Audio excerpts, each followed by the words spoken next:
How do you recover from that loss? Number one, thank Allah for the positives that you do have. I've got a little, I've still got the ability to search and hunt for another job, and I may have the ability to establish something of my own step by step. They say when you have stopped walking, that is when you know that you cannot move forward. But if you can pick up one foot and put it in front of the other, and then pick up the other and put it in front, and pick up the other one again and put it in front, one step at a time, you will walk the entire mile. Before you know it, you look back and say, wow, I've walked a whole mile. But for you, it was one step at a time. The same applies with our difficulty in life. The loss, you will recover one step at a time, one day at a time, a portion of a day at a time. You survive the day, thank Allah at the end of the day with Salatul Isha. Thank Allah, oh Allah, I survived today.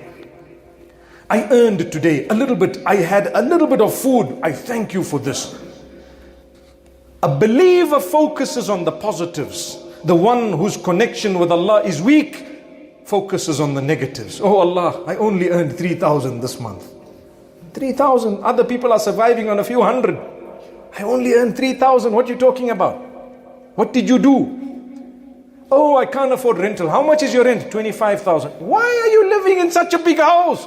To help you recover from your loss, you must learn to adjust your life and thank Allah for it. To help you recover from your loss, adjust your life. Thank Allah for it, because if you do not thank Allah, there is no chance that you're going to move forward, and you won't even be able to adjust.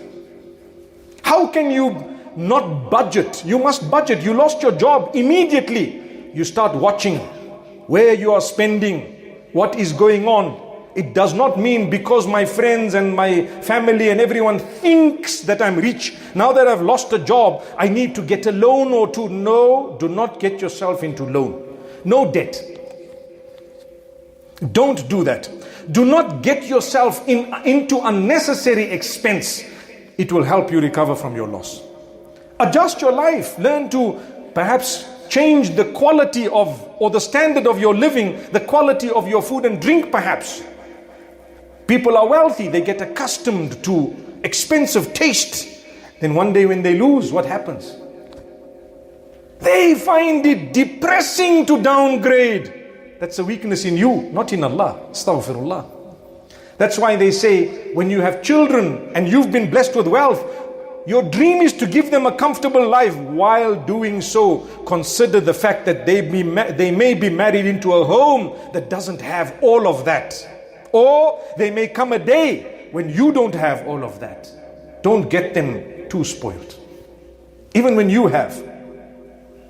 Don't spoil yourself so much that one day when you don't have, it's going to really cause a huge depression. No. Be humble. The main thing that a believer focuses on when he earns is charity. Did you know that? The main thing a believer should be focused on when Allah blesses him with something is how he can give it to others. Subhanallah. That's the main thing. That's why I've always said, Islam is the only religion that has made it a pillar of faith to share what you have with those who don't have it. It's the only religion. Part of the 5 pillars is, Allah blessed you, that man doesn't have, take it out of your pocket and give him. Then you fulfill the pillar of Islam. Subhanallah. Subhanallah. Have you thought of that? That means Allah wants you to share what He's given you. Forget about the percentage because it differs. 2.5 is the bulk of zakat, okay? But over and above that, if Allah is making it a rule, a part of your faith to give away 2.5% of what you have in terms of belongings to those who don't have under certain conditions, don't you think He would be super happy if you gave way more than that?